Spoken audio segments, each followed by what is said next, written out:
Hey, hey, hey, you guys. Good morning. Come on in, come on in,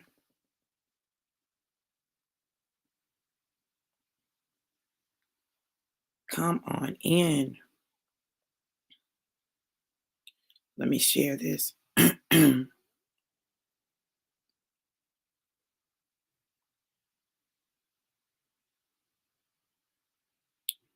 Come on, come on, come on. We are going into this prophetic drive-by.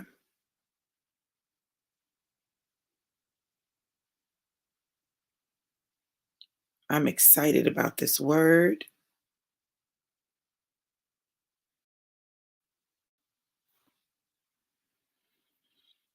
you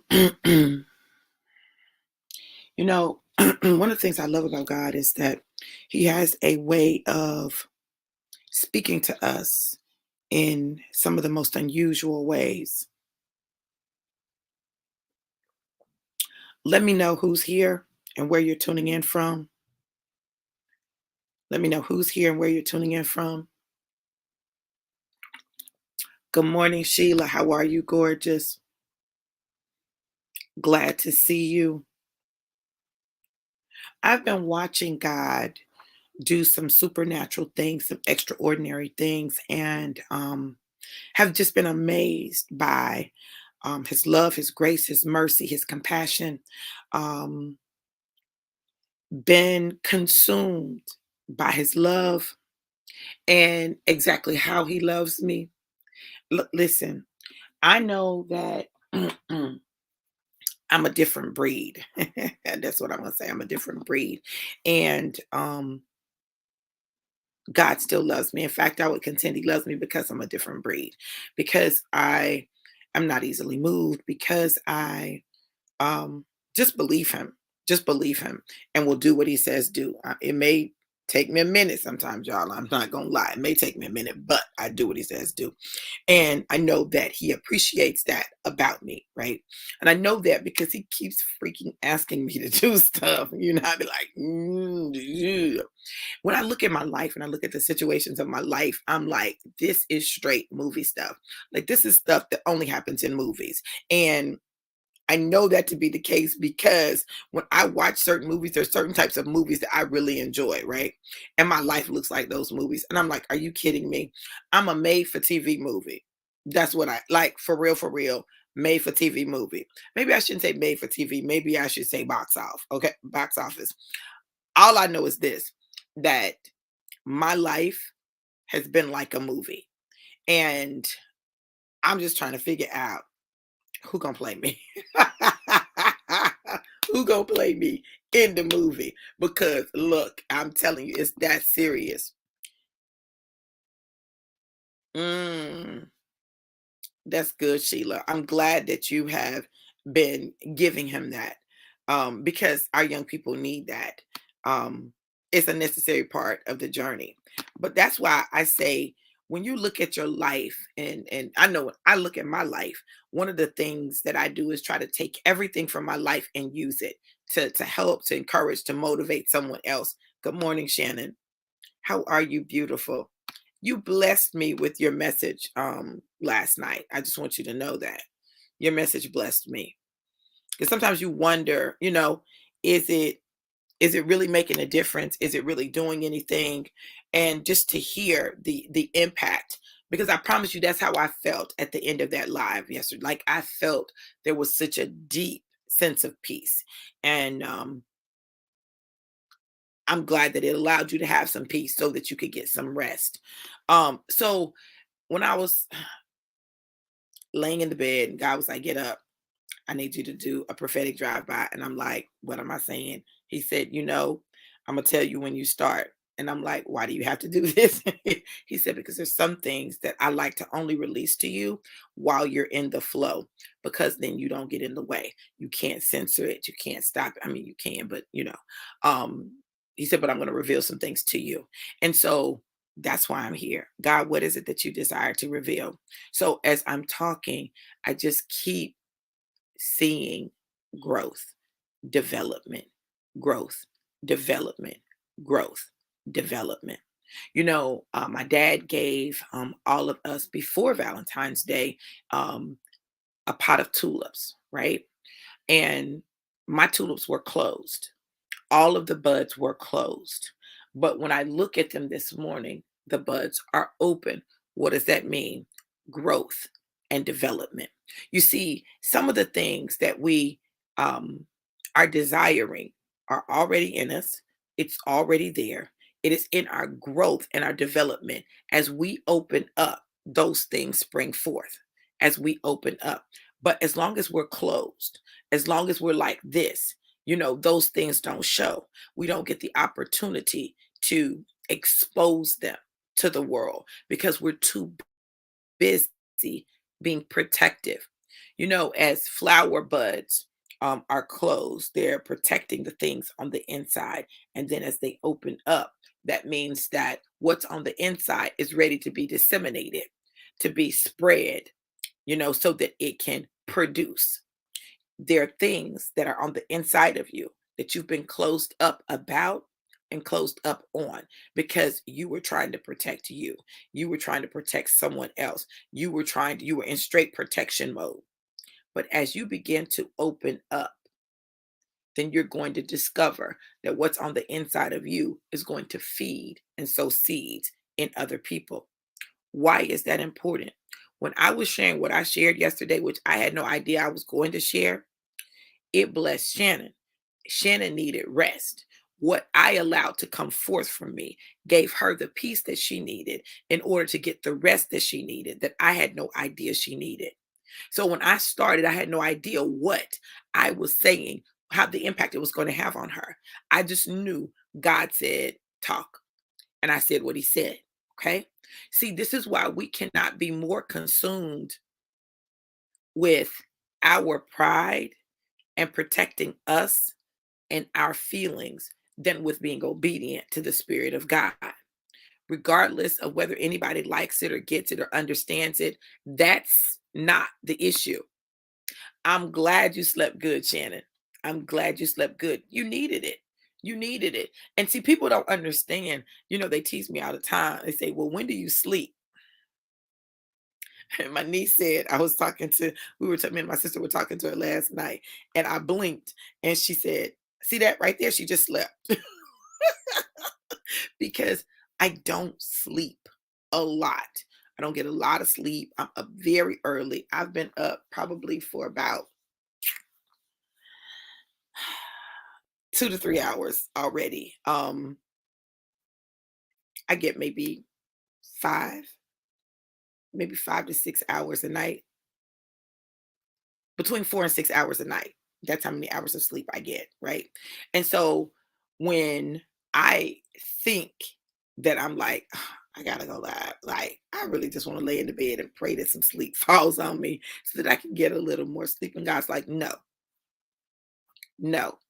And I'm like, but God, can I just rest? No, no, get up. Get up because somebody needs you. Get up because somebody needs the word that I'm going to disseminate through you. Get up because I need your vocal cords. I need your vocal cords. It's not that I need your mind. I need your vocal cords. I just need you to let me use your vocal cords. And allowing God to use your vocal cords can be challenging, right? Because you want to understand what's coming out of your mouth. You want to understand what you're saying. You want to understand it, right? But sometimes He won't even let you understand it. The other day when I was doing the prophetic drive-by, I was speaking in tongues, and I rarely, like, I'll play like Shaba, ba, ba, ba, but I rarely just like go in tongues like that. And there were a couple of points where I was speaking in tongues, and I know that that word was specifically for somebody, and I don't know who it was, but they understood what I said. I don't know who it was for, but they understood what I said. You see, that word was not for me to understand, and it wasn't for everybody else to understand, but it was to get a message to someone who needed to understand what I was saying. Good morning, brother. So you got to know when God is giving you something, and He says, I want to use your vocal cords, let Him use them. Let Him use them. Listen, I'm going to give you an example. So My sister sings, and it is amazing psalmist, an amazing, incredible psalmist, vocalist. Voice is amazing. The anointing on her voice is incredible. I'm talking about she's got lungs, except she doesn't. You know, God will put you in a situation where he will take what looks impossible to man and use it for his glory. When people hear her sing, they're like, oh my God. Like, listen, you would think she's got full lung capacity on both sides. She does not. Very limited lung capacity. Look, but it doesn't sound like it. Why? When she opens up her mouth, she allows God to use her vocal cords, her diaphragm. And God does what looks impossible with man, and he makes it possible. So the anointing is able to flow. And she knows she can't take credit for it because she already knows her physical constraints. But God touches her obedience, her willingness to allow him to use her, and then he expands it so that it can have the impact that he needs it to have. You've not been doing some things because you're thinking about your ability. My God, you've not been doing some things because you're more concerned with what you are supposed to be able to do. But God says that you're in a season where you need to trust him. And as you trust him, then he will,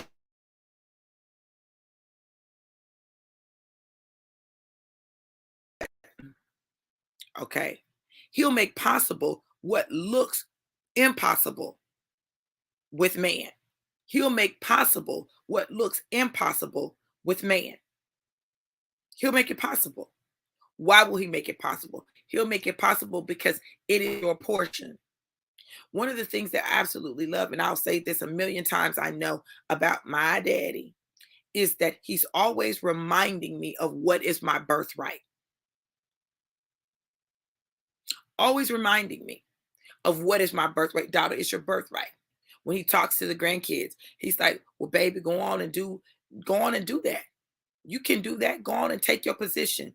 It's your birthright.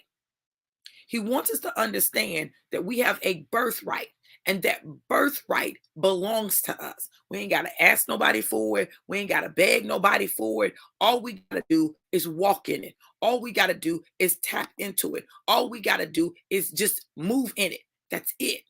We ain't got to get permission. We ain't got to do all that. We don't have to second guess it. All we got to do is move on it. Just move on it. Just move on it. So while you're waiting, listen to me, while you're waiting for everything to align perfectly, you're missing the moment and the opportunity that God has already laid out for you to possess the land. Possess the land. He wants us to possess the land. When we operate the way that God desires us to operate, then we can possess the land. The land that God has already given us. It's already our birthright. It's already ours. And God is waiting for us to do what is required to possess it. Possess the land. He didn't say be perfect. He didn't say make it perfect. He said possess the land. When went back, David and his army went back to their home. They discovered that the women, the children had been stolen, kidnapped, and someone, they had robbed them of all their stuff. And David was devastated because, God, I just was out fighting this war for you. I just was in battle for you. And now I get back, and my folks, my family, my kids, my stuff is gone. But I was in service of you, God. What do I do? Shall I pursue? Shall I pursue, God? And God said, pursue, for you shall recover it all. You need to know you're in your recovery season. God says that you're going to recover it all. And not only are you going to recover it all, but you are literally going to pave the way for someone else. You are literally going to make a path clear for someone else. For some of you, you are trailblazers. You are those who go before. You are the ones that clear the land. You are the ones that move the trees. You are the ones that dig the foundation. You are that person. and you're tired because you've been doing it for so long and it seems as though it's not having an impact. But baby, can I tell you something? Sometimes the greatest work occurs underground. Sometimes the greatest work occurs under the water. When you look at an iceberg, you only see the top part of the iceberg. What you don't see is what's underneath the iceberg. And what's underneath the iceberg is all of the work that had to go in. What's underneath the iceberg is all of the pain, the tears, the trials, the tribulations, the mountains that have been climbed, all of the stuff that you've gone through, all of the hits and the blows that you've taken, all of that is under the water. So all that they see is the iceberg, the top of the iceberg, but they don't see what's underneath. But it is what's underneath that creates a solid foundation. It is what's underneath that has built you up. It is what's underneath that is going to allow you to be pushed up and pushed forward. There is a place that God is taking you to. And what I hear is pinnacle. I hear pinnacle. I hear pinnacle. Hold on. I hear pinnacle. I hear pinnacle. My God. Mm, I hear pinnacle. My God. Mm, pa. Mm, pinnacle. The most successful point. The culmination. Pinnacle. The most successful point. The culmination. My God. The most successful point. The culmination. God is bringing to culmination all of the things that you've experienced, all of the foundation that has been laid so that you can reach your most successful point. He is bringing you to the pinnacle, the pinnacle, the pinnacle of your life, the pinnacle of your career. He's bringing you to the pinnacle, but it's required everything that you've gone through. See, without all of that, there can be no culmination because there's nothing to work with. Without your previous experiences, there can be no culmination. God is bringing you to the pinnacle, but it's required everything that you've gone through. Stop despising what you've gone through. What you've gone through was so that you could reach the pinnacle. What you've gone through is what you could reach the pinnacle in your relationship with God, the pinnacle in your relationship with others, the pinnacle in your business, the pinnacle, listen, the pinnacle. The pinnacle, the pinnacle in the pinnacle.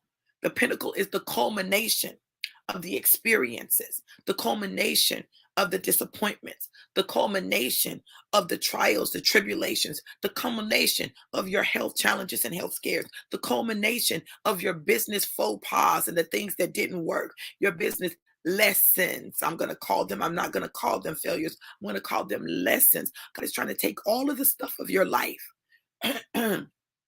My God. Hmm.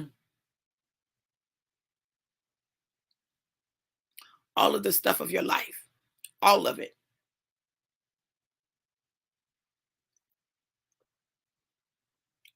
so that you can reach the pinnacle. Listen, I just heard God say, my God. Mm. And I know this is for me, but it's for some other people too. God said He's getting ready to take all of your relationships, all of your marriages, all of your friendships, all like He's getting ready to take all of your relationships and create the pinnacle of your life out of all of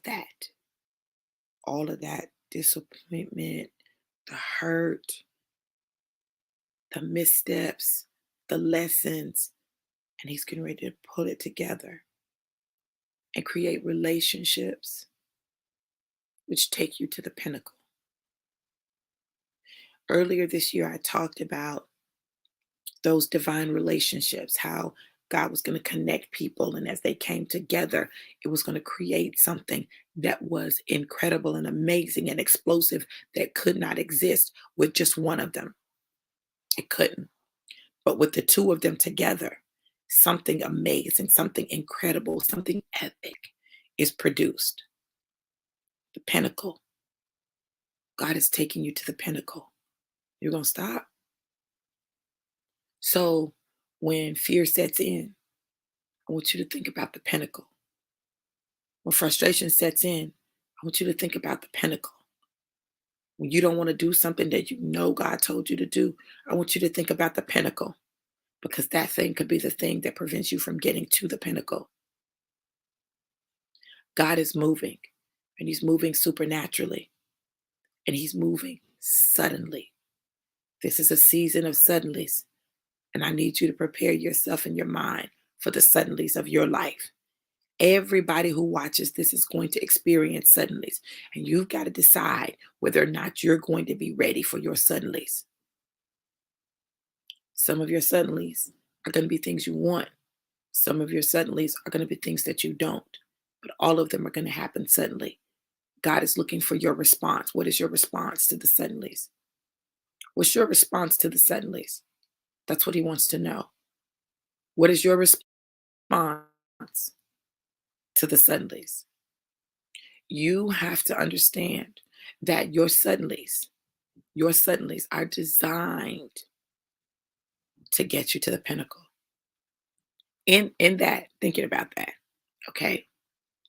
Have you ever seen the exuberance, the great joy, the great sense of accomplishment that people operate in when they reach the top of Mount Everest? Like after they've climbed it, they climb.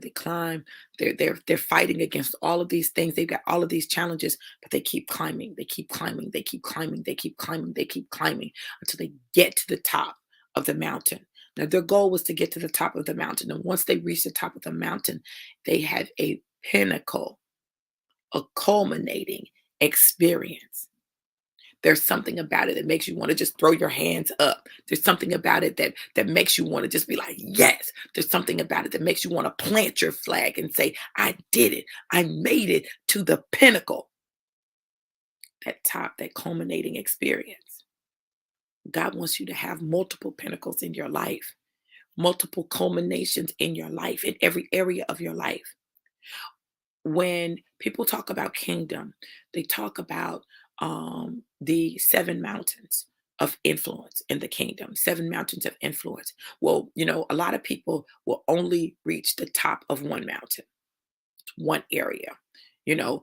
Mountains are, you know, um, arts and entertainment, education, religion, business, family. Um, Trying to think of the last two. There's seven mountains of influence in the kingdom. Kingdom mountains of influence, okay? Seven mountains. And what God told me was, your foot is to be on all seven mountains. Now, that seems ridiculous to people because people say that you can only do one thing, but I want you to think about it. Education is a mountain. He has set me as a trendsetter and a leader in education. Religion is a mountain. He has called me to be a leader, a prophet, a voice, an apostle in the kingdom, right? An order setter, a mm, I have an apostolic mandate when it comes to the world of business. An apostolic mandate when it comes to the world of business, right? Like there are all of these mountains, arts and entertainment. He's already told me I'm going to do television, movies, music. I'm going to have my hand in that. I'm not saying I'm singing, okay, but I'll be on some tracks, okay. But I'm like that's a sphere that I'm going to operate in, right? See, he's already told me. He's already shown me. And listen, as much as I don't want to admit this, as much as I don't want to acknowledge this, there's a political aspect of my life, and I don't want to be political, y'all. I'm just telling y'all, I don't want to be political, but it has been spoken over my life so much. I know that there's something that I'm going to do in the realm of politics. I listen, I don't want it, but I know I'm called to it.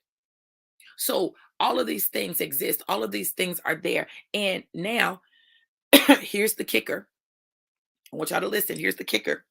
The kicker is that he's going to show me how all of it works together.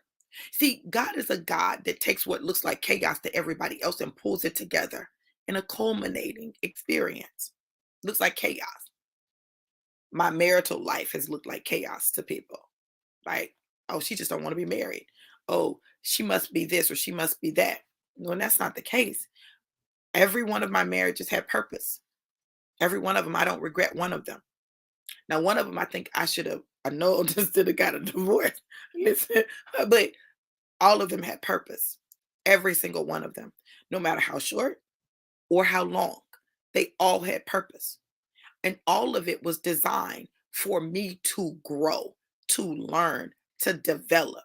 And some people may say, well, you couldn't do that without being married. Well, there's some things that only happen within the confines of the committed marital relationship, because it's the only place where we will allow ourselves to let our guard down enough for it to happen, because we feel like, okay, this is a safe place for me to deal with this. Okay. So I just know it's been my journey. I'm not saying everybody got to take that journey. They don't. And my preference is that people not have to take it, because it was not a fun journey. It was not fun. But for me, it was a necessary journey. There was purpose in the journey. See, on my journey, see, I've learned so much, and I identify with the woman at the well. I identify with her. Identify with her. It wasn't that she just wanted to have all these husbands. Because you got to remember that back in those days, like women were not the ones making those decisions. It was the men. So these men would put a woman away. They would put her away. And once they put her away, she was often considered of no value. The fact that she had that many husbands during that time says something about that woman, because most women would not have been able to get married. They would not. That one time they got put away, that would have been it. There was something special about that woman. Now they didn't keep her, but it was something special about her because somebody else wanted her. You understand? So you've got to understand that there's something special about you. There's something special. Everybody may not want you, and the people who have had you may not have appreciated you, but there's something special about you. And God is getting ready to suddenly change your situation and your scenario. He's getting ready to suddenly shift things. And how does he suddenly shift? By suddenly shifting you. Listen, once you shift, everything around you begins to shift. People are talking about how at peace I look, how content I look, how happy I look, how joyful I look, how rejuvenated I look. That's because there was a suddenly in my life that I went with. I went with the suddenly. The suddenly occurred, and I said, I'm going, right? The suddenly occurred, and I shifted like that. And see, some of us won't shift when the suddenly occurs. The suddenly occurs, and we're like, well, I don't know. Maybe that's not really what God is doing. Maybe I need to wait. Let me just get everything in order. Let me let everybody get on board. Let me wait for all of the DNA tests to come back. Let me wait. Let me wait. So you are missing a significant moment. Yes, Lakedra. Good morning, beautiful. How are you? Shift is good. Shift is good. So, as we are taking this journey, this is what I hear God saying. You're in a season of suddenlies that are designed that when you operate in obedience and go with the suddenly and let me guide you, it's going to take you to a pinnacle. It's going to bring the culmination of all the things that you've experienced. But you've got to pay attention, and you've got to move when I say move, because otherwise you're going to miss the moment. Because that's what it is. He's going to give you a moment. A suddenly is a moment. There's a moment when everything changes, and it's up to you whether or not you move in that moment. When you fail to move in the moment, you can miss the moment. When you fail to move in the moment, you can miss the moment. My baby calling me, y'all. Let me let her know I'm going to call her back. When you fail to move in the moment, you're going to miss the moment. Don't miss the moment trying to wrap your mind around it. Daddy said something yesterday that really describes the nature of what's been happening with us. He said, because I was talking about he doesn't like change. He doesn't. He's very set. He's a routine, a regiment. Like, this is what he does. This is how he does it. Like, he needs that. It helps to keep him calm. It helps to keep him level. Listen, hear the routine go. Daddy, Daddy, I think you got a camera in here or something, a microphone where you be listening to me. No, but when I get to that door, I gotta stand there for a few minutes. Thank you, Daddy. You're welcome, Boo. I love you. Mwah. Love you too. Be blessed. Thank you, Daddy. All right, sweetie. You so amazing. Best daddy ever. I love you, baby. I love you more, Daddy. His routine. I ain't mad at it. His routine. After he goes and walks the dogs, after he's prayed and spent time, in meditation and prayer with God, like he makes coffee. Like he know I'm up. He know I'm probably live. He's gonna bring me my coffee, right? He's gonna put 3 spoons of sugar in the creamer, right? And it's perfect every time.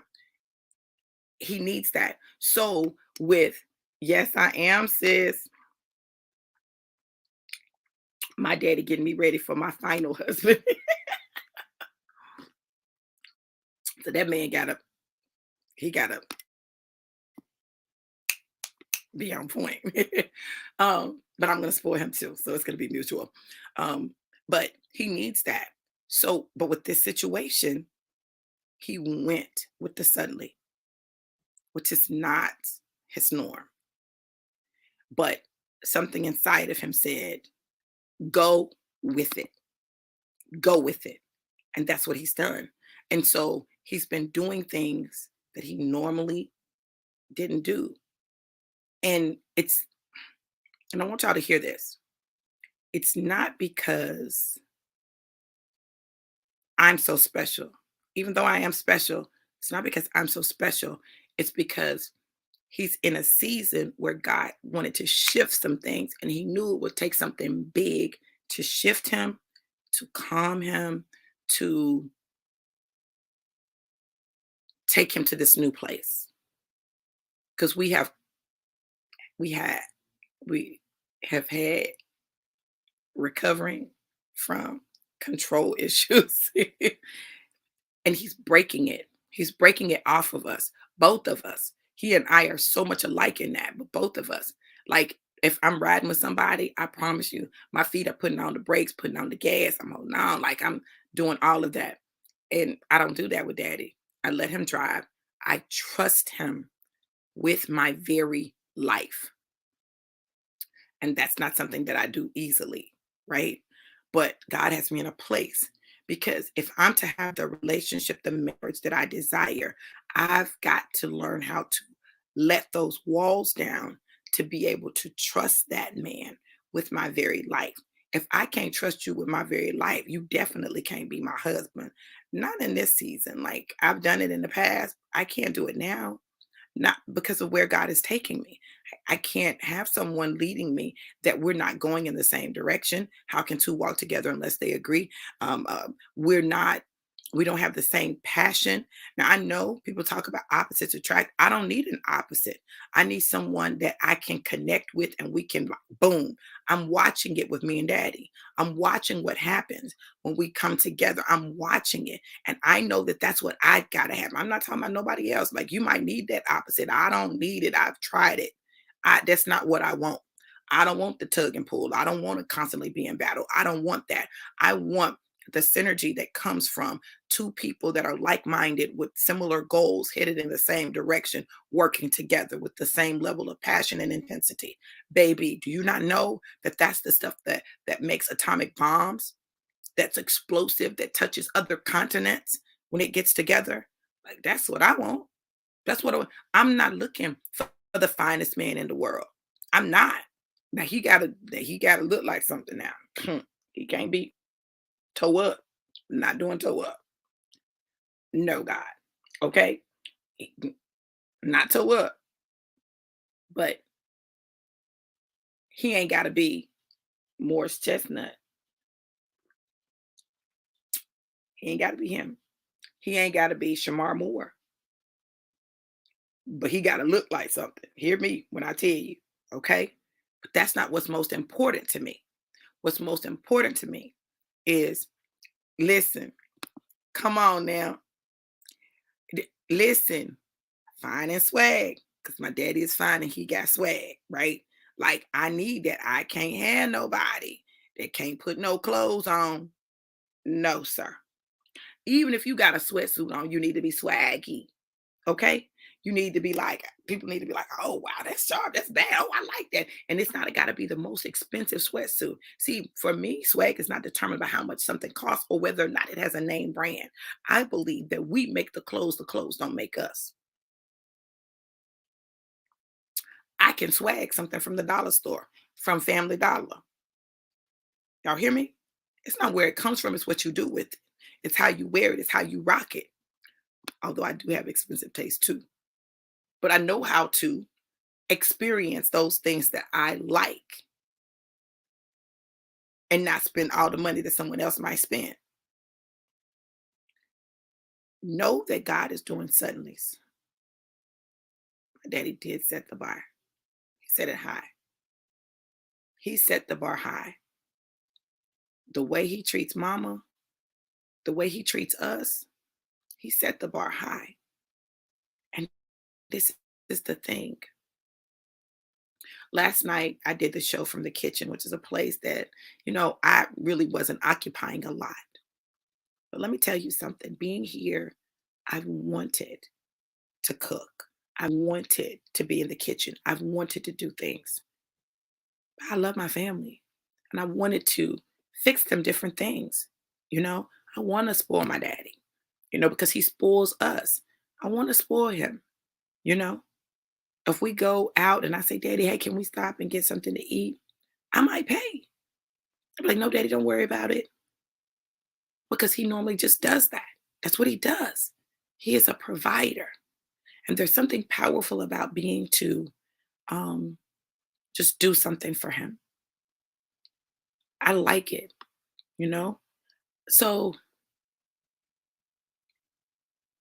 the suddenlies are designed to shift you so that you can prepare for where God is taking you because you're going to look up and you're going to be there. And people are going to be trying to figure out how you got there. You got there through a series of suddenlies. And know that mm, it's not what it looks like. Sometimes um, something happens, and because we're accustomed to things like that happening in other situations, we immediately revert to the emotion that comes with what happened in the past. Sometimes it looks the same, but it's not the same. Let me say that again. Sometimes it looks the same, but it's not the same. Let me give you an example. Okay. So let's say we're talking about relationships, right? And so let's say that you had relationships where maybe someone stopped communicating with you, and you felt like, well, dog, why'd you just stop communicating with me? And it was something like they had something else going on, as in another relationship, or they weren't interested in pursuing you further. So you have a similar situation, and you automatically assume that that's what it is, right? So you get an attitude. So you don't want to talk to nobody. You're not going to text. You're not going to. I'm not. No, I'm not doing that. I'm not doing that. But whole time there was a crisis. Whole time their phone got reset. Now you looking silly, but they can't communicate with you because they no longer have your number. So you miss a blessing because you were caught up in how things looked and the things that had led to that in the past, when all you had to do was reach out. Just reach out. We get to the point where we're so busy being closed because we've been hurt so many times that we automatically assume the worst instead of assuming that life happens, because it does. Happens to all of us. And we can miss out on some incredible relationships, incredible experiences, incredible friendships, incredible business partners, business deals, because we assumed. Stop assuming and find out. Open yourself up to the possibilities that God has for you and watch how He moves. God is doing some amazing and incredible things quickly. And it doesn't matter what anybody says or how anybody feels, God is moving. Let Him move. So the question is, will you allow God suddenly to shift you into your destiny? Or will you continue to sit there and wait, assuming the worst, instead of watching for the best? Set your expectations on the best and let God take care of all of the rest. I wasn't trying to rhyme, but I got those bars. I told y'all bars. Listen, you guys, I love you all. And I pray that this word has blessed you. I pray that you got what you needed. God is trying to tell you something, and He's trying to get you somewhere, but it requires you to submit to the suddenlies that are coming. Let go of your control and let God be in control. Let Him move and maneuver everything around. Let Him position you and reposition you however He chooses. Let Him do what He does the way that He does it, and know that it's Him. The outcome, I promise you, will be much better than you could have ever expected. I love you guys to life and life more abundant. Have an amazing, incredible day. I know I am. Be blessed. Mwah.